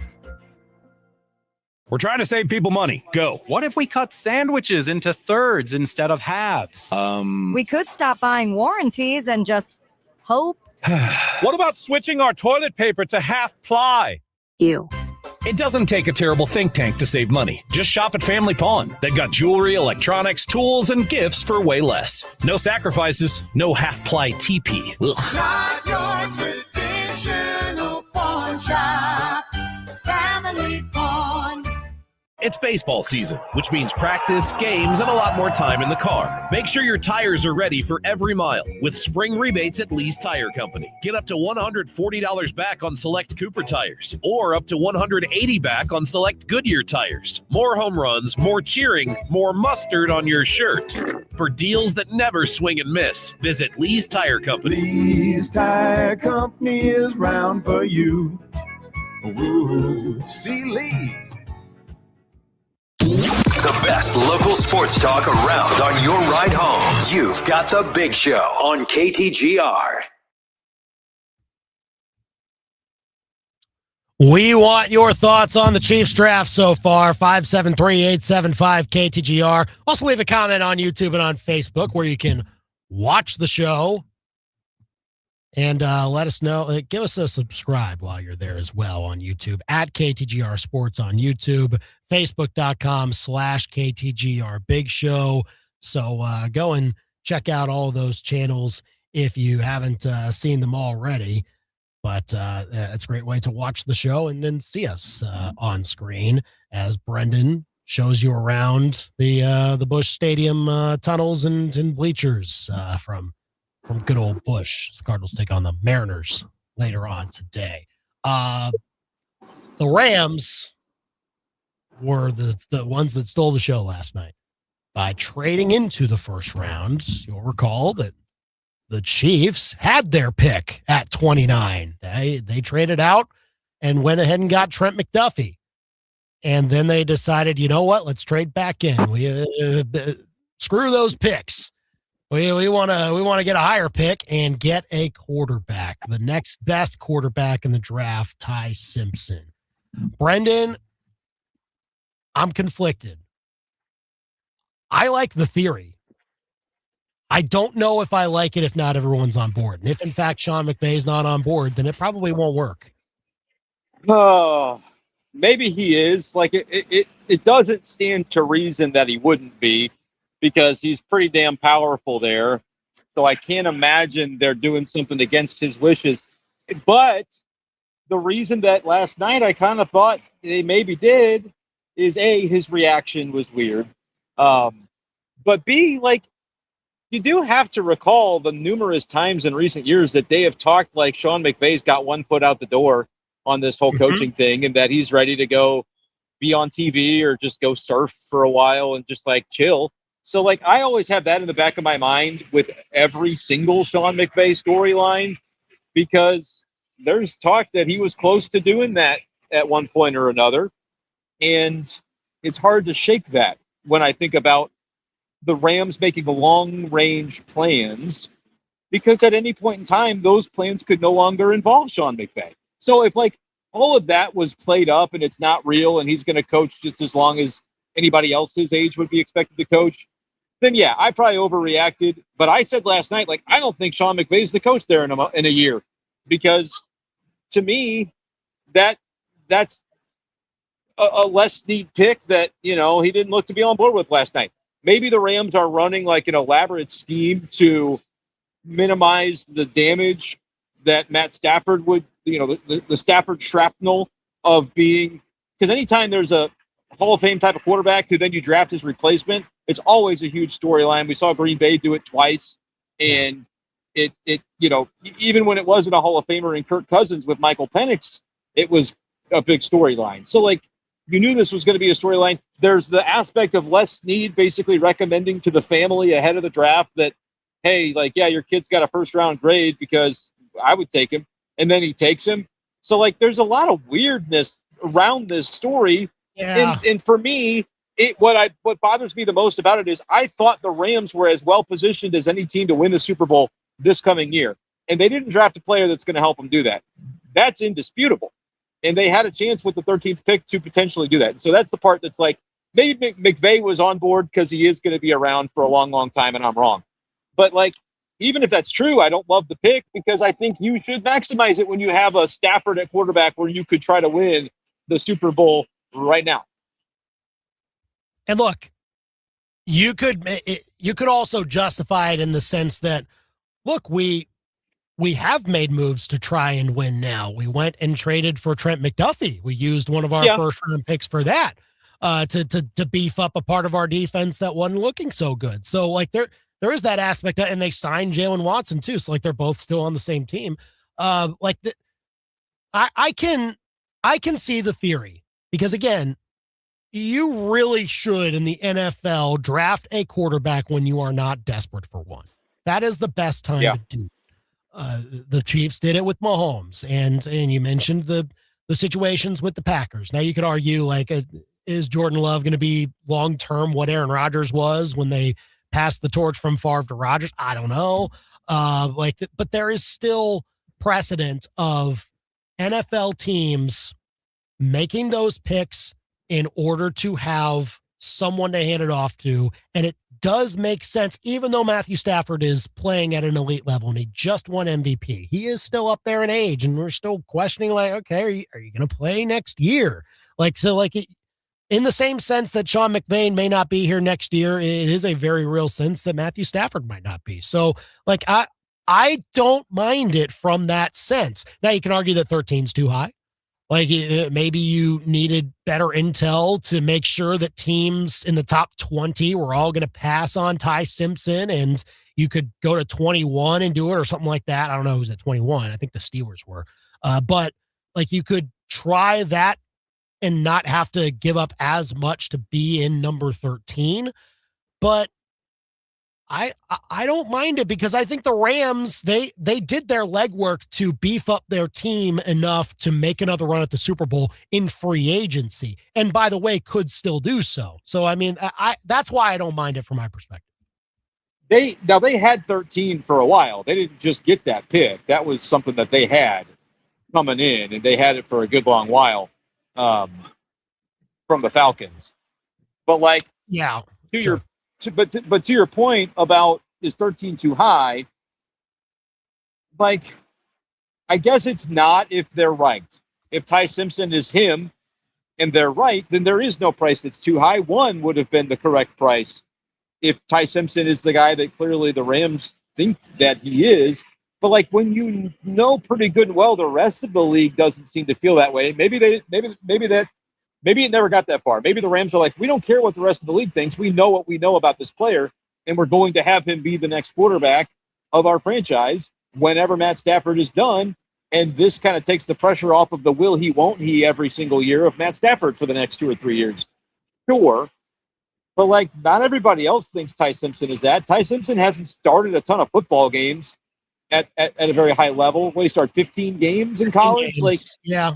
Which doesn't mean he's not the guy, but there's some underlying stuff that suggests that maybe he's not the guy. And if you could have pretty reasonably had him later, it's odd that maybe the Rams went the route that they did. But this was apparently leaked out. I know some people who made some good money on it, actually, that they were told, and the family, it matches up with everything that's been reported today, that the family was telling people locally that, like, yeah, the Rams are taking him at 13 if it happens. And so it's exactly the way that it went down. So you can't really claim that the Rams weren't sure of what they wanted to do. It seems like they were, or at least the guy putting in the pick was McVay upset because he wanted Mekhi Lemon? Was McVay upset because he wanted Carnell Tate, and then very quickly that became not possible?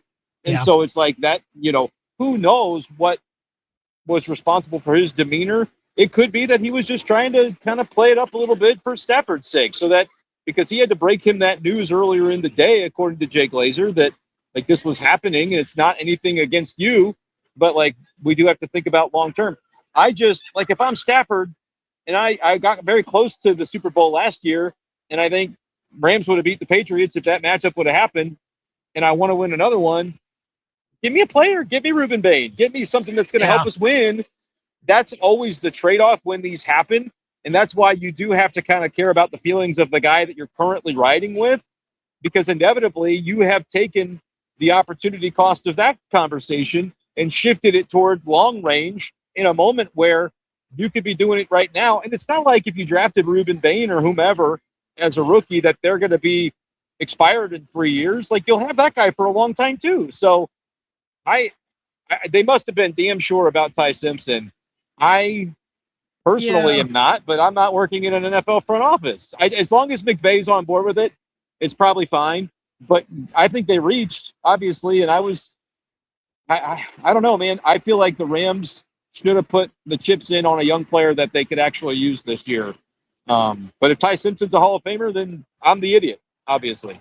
Well, and look, I think that they also needed to worry about timing a little bit, because they do need to have a sound plan for Matthew Stafford exiting in whatever way he might exit. And even though next year's draft we expect to be ripe with quarterbacks, I don't think we can expect the Rams to be in a position where they can take one of those guys either. And we don't know about future drafts. We don't. We don't have a clue. No, I disagree with that. Sure. You don't think, and whether you disagree with that, that's fine. Who are the quarterbacks that you're talking about? Well, again, it's Arch Manning, and then it's down the list. It's led by him. I'm not saying Fernando Mendoza wasn't that guy though this year, right? Nobody thought that was going to happen. I understand that. I'm not saying that you had to agree with that part. I'm just saying that they won't be in position, I think, in future years to make a pick like this, right? Like to get the one of the quarterbacks that is in one of the top two tiers. And I think you could say pretty definitively that Simpson was at least in that. Like you could say it was Mendoza in his own tier and maybe Simpson in another, but there's another drop off. Yeah. Like I don't think the problem they are trying to solve gets solved by them picking like Cade Klubnik in the 6th round. Like I don't think that should be the situation. No. Like that I think is maybe them trying to take advantage of an opportunity that, again, maybe they don't get another chance to have because they do so well and go far in the playoffs. Maybe they just decided, you know what, let's dip our toe into this tier for this position and at least have a better plan than they would have had otherwise by not valuing the position next year or the year after. Yeah, and I think more than that, which nothing you said was wrong about like the value of where they're likely to be picking. I think it is this specific player. I just hope it's not because Les Snead knows his dad, right? Like that seems to be all very true, but that's not a great reason to pick a player. But I do think they wanted this specific player. There's a lot about, Ty Simpson's dropbacks where he turns his back to the line of scrimmage and play action. There's a storyline that's been swirling for years between the way the college game is played and the way the pro game is played, that a lot of these really talented college quarterbacks aren't ready for the NFL because they weren't asked to do certain things in college that the NFL demands of you as a player. And so their processing is the biggest gap that you can't really know until you draft a player and go, uh-oh, he doesn't have it. Yeah. But Ty Simpson has shown in however many snaps, like that this is something that he is able to do. And so I think the Rams probably bought into that to a pretty good degree. We'll see how much it matters because everything else on Simpson is, kind of undersized, not the best arm in the world, not going to make. But then again, I can remember every highlight tape of Ty Simpson this week is showing that fourth down throw that he made on Faurot Field that tanked that game for Missouri, because that was a moderately well-defended play by Toriano Pride, and he made a heck of a throw to basically extend that drive for Alabama, and they punch it in, and that kind of changed the game. So maybe he can make those throws, Andy. We've seen him do it. It'll be interesting. And again, like he kind of, the way that he tapered off at the end, he got hurt. And so like the very peak of what he was pretty darn good. We all thought he was on his way to the Heisman right after he made that throw at Faurot Field. But we'll see in the end. And again, like maybe they make the evaluation when they get him in the room and he spends a year under Matthew Stafford and people are like, are we sure that he's going to be all that? Well, then you can, trade him and get a first round pick for him.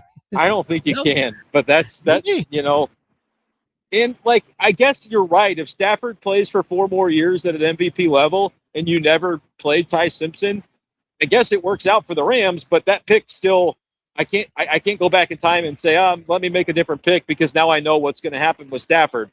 They don't need a quarterback today. They decided that is the right time to get one. But what did they give up in the process? And were they right about the player are the questions that are swirling for me. I guess I've come down a little bit compared to last night because a lot of people who are in the know have said, yeah, of course McVay was in on this. But, man, it didn't look good last night. That's all I'm saying. Did not. It was very tense, very awkward in that presser yesterday, where Les Snead was kind of running the show and McVay was kind of just along for the ride. But call or text us with what you think about the pick that the Rams made at number 13 to draft Ty Simpson. 875-5847 here on The Big Show. We'll talk about what we should expect from the Cardinals this weekend as they get set to take on the Mariners up next on The Big Show. Now, your local Sports Center update on your total sports station, KTGR. Good afternoon. I'm Andy Humphrey. This Sports Center update is with Lee's Tire Company. If it's round and rubber, Lee's sells it. Go to leestirecompany.com. Chiefs made 2 defensive picks yesterday in the first round of the NFL draft. They traded up from number 9 to number 6 to draft LSU cornerback Mansoor Delane to go up from 9 to 6. They gave the Cleveland Browns a 3rd and 5th round pick later on in the draft. And then the Chiefs picked at number 29, Clemson defensive tackle Peter Woods. The Chiefs tonight have just 1 pick at number 40 overall, and they have 4 picks on day 3 of the draft. No Mizzou players taken yet. It's expected, according to NFL draft experts, that defensive end Zion Young and linebacker Josiah Trotter will be among the first Mizzou names off the board, potentially tonight during rounds 2 and 3. It gets started at 6 o'clock. Rounds 4 through 7 take place tomorrow in Pittsburgh. Mizzou baseball lost 5-4 yesterday to Arkansas. They play game 2 tonight at 7 o'clock, pregame at 6:45 right here on KTGR. Mizzou softball is at Arkansas, underway right now in the first game of their series. Cardinals host the Mariners at 7:15, and the Royals host the Angels at 6:40. Your ABC 17 Storm Track forecast is with Shangri-La Dispensaries, 2 locations in Columbia, 1 in Jeff City. Shangri-La Dispensaries is paradise found. ShangriLaDispensaries.com. We're tracking cooler temperatures tonight with lows falling into the upper 40s and low 50s. A very mild start to the weekend with sunshine and 70s tomorrow. We could see another chance of showers developing by Saturday night, and severe storms are possible Sunday night into Monday. We'll see 2 rounds Sunday night and again possibly on Monday afternoon. So make sure your weather alert by the end of the weekend. I'm meteorologist Nate Splater, and that's your ABC 17 Storm Track forecast on your total sports station, KTGR. On Simmons Field. Swinging a ground ball, hit past third and the left. That's a base hit. And across the SEC. Fastball, swing and a miss. He struck him out. The Tigers are ready to roar. There it goes. Long drive, deep right field. That is gone. This is your radio home for Mizzou baseball. The Tigers win this one in a walk-off here in the bottom of the 9th inning. Mid-Missouri's total sports station, KTGR. Spring cleaning isn't just for your house, it's for your life. If your job is getting old, it's time to clear the clutter and spring into IT. Go to My Computer Career. My Computer Career helped me get the skills and certifications I needed to start a new life as an IT professional in months, not years. Earn the certifications the top employers are looking for right now. Visit mycomputercareer.edu and take the free career evaluation to see if it's time to spring into IT. Financial aid is available to those who qualify, including VA benefits. Breaking news for your home. Wayday. Wayfair's big sale is almost here, and you can score the best deals in home, like up to 80% off everything home. Yes, you heard that right. 80% off with free shipping on everything. Plus surprise flash deals all Wayday long. We're talking outdoor furniture and essentials, rugs, and more. All at Wayfair, and all up to 80% off during Wayday. Shop Wayfair's Wayday from April 25th through 27th. Wayfair, every style, every home. This will really get under your skin.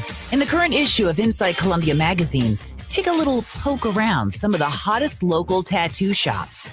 Get to know one of Columbia's prominent artists who helps keep our town colorful.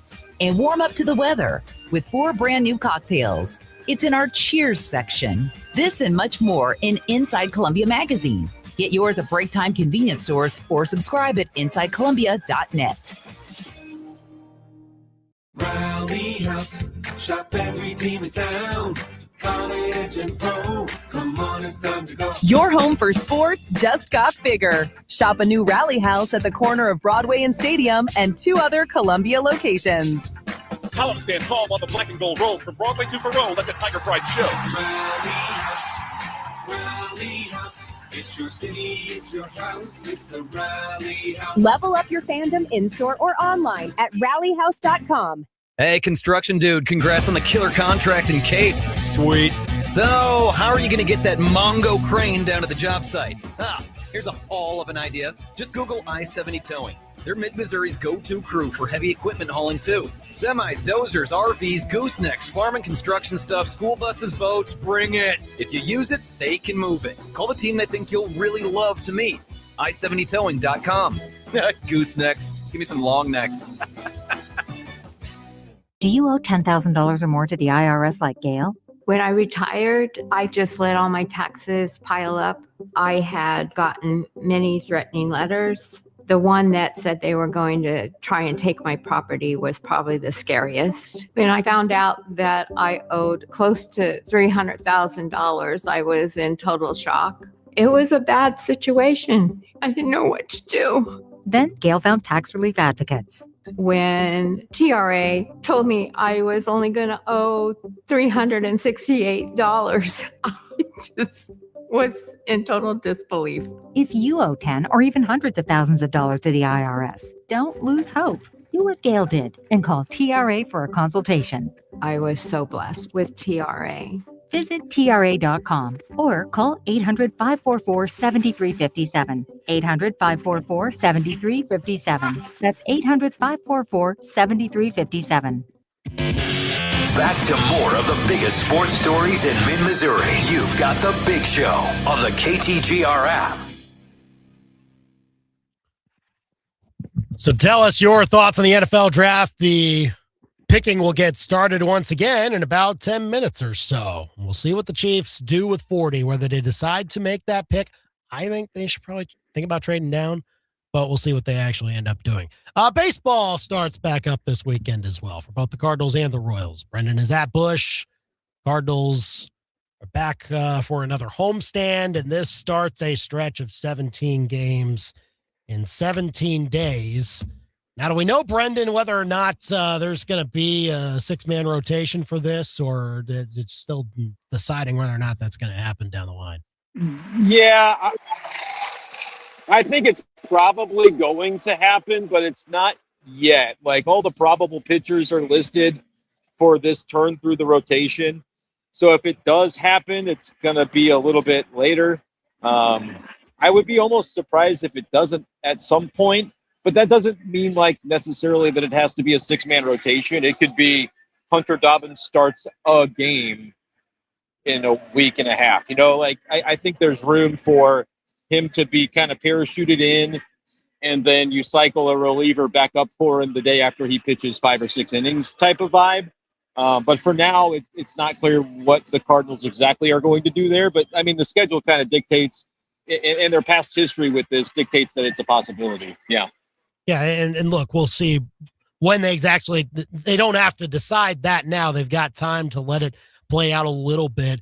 And with Dobbins being close, and like I think he's close to the part where his rehab assignment would need to end, and so you'd have to decide what you do with him. You'd have to think that comes within the next couple of weeks or so. And look, it'll be necessary for the Cardinals to try and stick with the opponents that they'll have here, and certainly for when that starts up this weekend, because I think it's pretty clear that they won't have the starting pitching edge in any of these games, and so now you're relying on the offense to keep you in it and to not let this Mariners team get too far out ahead. So, I mean, we talked about the rest that the guys got a couple of days as they were traveling back to St. Louis to make sure that they were ready for this series. And so hopefully they're maximizing that with each lineup that they have here, because look, they still need to see out how competitive this team can be throughout at least the rest of this month and maybe a little further. Yeah, and you mentioned the starting pitching matchups. Like, the Mariners are throwing 3 guys with an ERA under 3, but they do it in different ways. I asked Ollie about it this afternoon, just the challenge of facing these 3 good starters in a row who have had some success. And I'm not sure what he was going to say. He told me he almost gave me the quote of the year, but he didn't. I wasn't fishing for that, but I do think it's interesting to say, like, this is a test. And he said he's looking forward to it. Like, he's excited about the test and the challenge that it will obviously be for his group to see how they stand up and stack up against some starters who have had some real good early success. Said that, today's challenge is going to be different than tomorrow's. These are guys who do it in different ways, but that, it'll be telling about kind of where they are as a team. I think offensively, how they're able to get in the box and grapple with some starting pitchers for Seattle that have a pedigree coming in. Because they've shown a good ability to do well against maybe pitching staffs that you don't expect much out of, but now you get a true test of that. The offense has been the part of the Cardinals that has been the better unit of the others at the moment, or at least the most consistent. And so now at full strength, or at least as full strength as you can be right now, see what it looks like with that, because you'll reap the benefits of resting Walker, resting Burleson, see if that comes up in your home ballpark so that you can take advantage of that. And look, then see, if you get late leads, how your bullpen can close this out, because more than likely, if it happens tonight, you'll be able to stack Romero and O'Brien. Now, that maybe the question then becomes like, okay, would you use them again the very next day, or then do you have to wait until Sunday? That'd be the question. And then if not, who do you turn to? Those some other interesting spots where if the Cardinals are in position to close out some games here, who they turn to if they need to go away from O'Brien or Romero. Yeah, I think this weekend, though, you're going to have them until you don't. Like, they didn't pitch, obviously, on Thursday. Didn't need them on Wednesday. You got Riley into the game on Tuesday by necessity late, but didn't throw a ton of pitches. And JoJo hadn't pitched in several days. So, like, JoJo for sure would be available back-to-back, I would think, under normal circumstances. O'Brien very well ought to be, hopefully. Like, if you're up 2-1, late in these two games, which I would be surprised by just based on, the fact that the Cardinals have been giving up a few more runs as a starting staff. But if that's the case, you're going to throw everything you can at trying to win these games. And then if you use them both twice in a row, then figure out Sunday on Sunday. But that's going to be a storyline throughout this stretch. If the Cardinals are competitive in a lot of these games, they're not going to be able to just lean on those two. But I think as you start out, they are as well positioned as they've been in a while to throw the arms at it and try to knock out as many of the wins as they can to start off this pretty grueling stretch. And probably a good chance to get some healthy home crowds once again, because I'm sure they were paying attention as to what they were doing on the road and saw they got a sweep last weekend. And I don't know if they got the win taken out of the sails by losing the series against the Marlins, but it shouldn't be too much. They're still well above 500 at the moment. I feel like fans can once again, especially a team like the Mariners that is expected to be competitive, should be some fun atmospheres, I would have to think, too. Yeah, and be solid. It's still that part of the year where school's still in session. You're reliant upon good weather. We have it tonight, at least so far. And you don't have the bump that we thought you might. No Brendan Donovan in the lineup because he's on the IL. That's kind of a bummer. Fans would have enjoyed seeing that. But yeah, I think they're doing a really good job there's giveaways all weekend, and you've got their Friday Night Live. They're wearing the City Connects tonight. So there's definitely plenty for the fans, and we'll see if the team can continue the momentum that I think by the later point of the summer can sustain some of those attendance conversations in a positive way. Yeah, it's at least a good start at that point, and we'll see how the team can keep winning, which will ultimately keep the fans coming back. Going to be interesting tonight.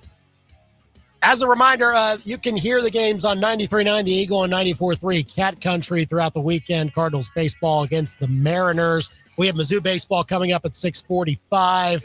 Brendan and Joy Bush tonight and this weekend. We'll see you coming up very soon at 4 o'clock. That's when we'll be back. You're on The Big Show. He's Brendan and I'm Andy. We're done for now. Lose weight or stop smoking with hypnosis. Only $59.99.